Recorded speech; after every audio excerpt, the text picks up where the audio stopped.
Most F1 drivers live well. Lewis Hamilton lives on a different planet. A $40 million Manhattan penthouse overlooking the Hudson River. A $25 million Kensington mansion in London. Properties in Monaco, Switzerland, Colorado, and Milan. A car collection worth over $30 million that includes a McLaren F1 valued at $20 million on its own. A Dior capsule collection. A co-chair seat at the Met Gala. An NFL ownership stake in the Denver Broncos. And a Ferrari contract paying up to $107 million a year.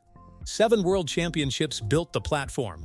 What Hamilton did with that platform is something most athletes never come close to. This is the $300 million lifestyle of Sir Lewis Hamilton, and it starts where everything about him started. At the bottom. Where it came from. Lewis Hamilton grew up in Stevenage, Council Estate, mixed-race family in a predominantly white sport.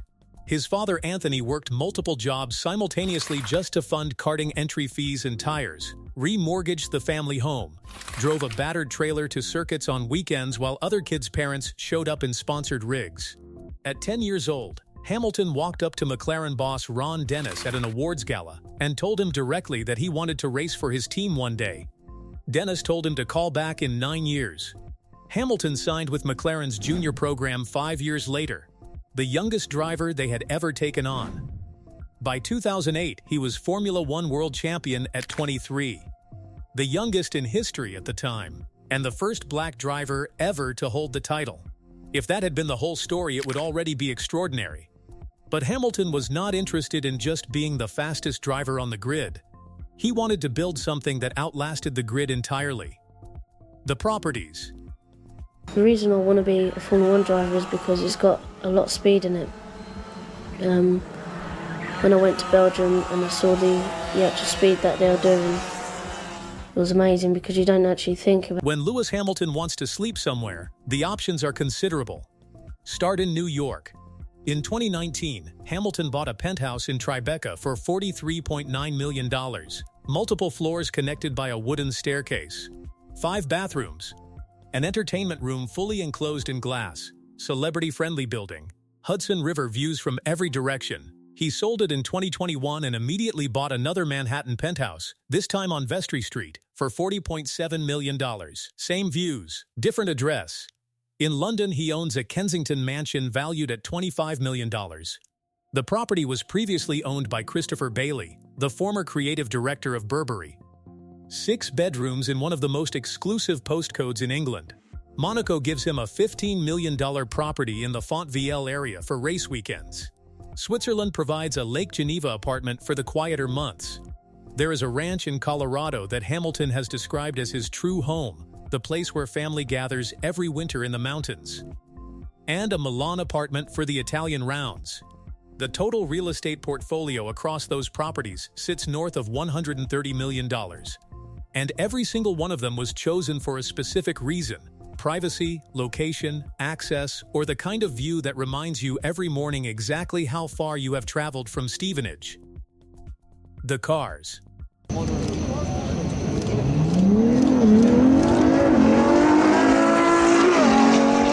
Lewis Hamilton once told GQ that he does not know a huge amount about wine or art, but what he knows is cars. And he is very particular about them.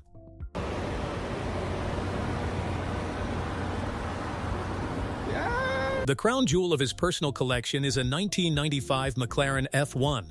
Not a replica, not a tribute. The original, road-legal, 3-seat hypercar that was the fastest production car on Earth when it was built.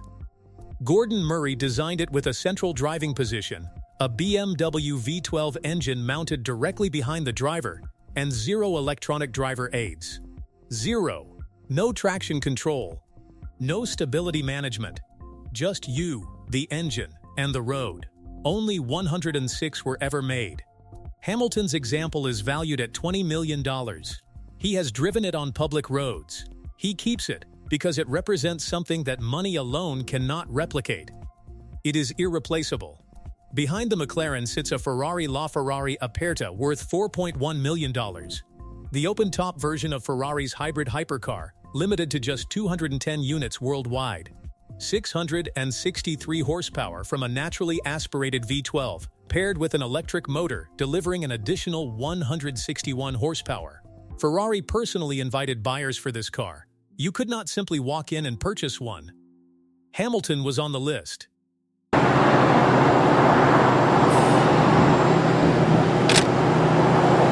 Then there is the Pagani Zonda 760LH. Custom built. One of one. Finished in purple specifically at Hamilton's request, a color Pagani does not typically offer, which tells you everything about what it means to be Lewis Hamilton when you call Pagani. The 760 designation refers to the horsepower output. It cost around $2 million. But the number understates what it actually is. It is a piece of rolling sculpture commissioned by one of the most famous drivers in history, built to his personal specification, and it will never exist again in exactly that form.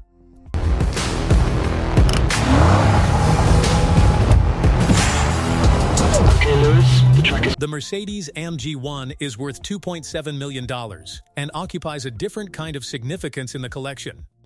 Hamilton did not just buy it, he helped develop it during his years at Mercedes. The car took a decade to build and uses a version of the same hybrid Formula One power unit that Hamilton won multiple championships with. When he drives it on the road, he is essentially driving a street-legal evolution of the machinery that carried him to 6 of his 7 titles. That is not a car you buy. That is a car you earn.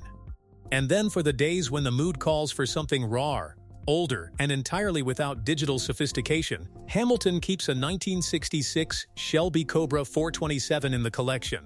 A genuine piece of American muscle history. Side pipes, 427 cubic inches of Ford V8. No power steering, no abs, no screen, just a steering wheel, a throttle, and whatever courage you brought with you when you sat down. The total collection is valued at over $30 million, but the value is almost beside the point. What the collection tells you is how Hamilton thinks about objects. Every car in it was chosen deliberately. The McLaren F1 is the car he dreamed about as a kid growing up in Stevenage, before he had any reason to believe he would ever be near one. The Pagani is the car nobody else on earth owns exactly the way he owns it. The Mercedes is the machine built from the same technology that defined the most successful period of his career. The Shelby is the car that connects him to the history of motorsport that existed before he was born. Each one is a chapter, and the collection as a whole is the autobiography of a man who understands exactly what he is, and exactly how he got there. The empire beyond racing. 7 championships paid for the lifestyle. But Hamilton has spent years making sure the lifestyle does not depend on racing to survive. The investments are significant. He owns a stake in the Denver Broncos, one of the NFL's most valuable franchises. He co-founded Dawn Apollo Films, the production company behind the Brad Pitt F1 movie that has already crossed $300 million at the box office, the most successful project Apple Studios has ever released. He founded 𝐼𝐸𝐽, a non-alcoholic tequila brand. He has been a long-term investor in Neat Burger and the fashion magazine W. He is an IWC watch ambassador. He is a Dior ambassador with his own capsule collections, the most recent inspired by Afrofuturism and South African design traditions.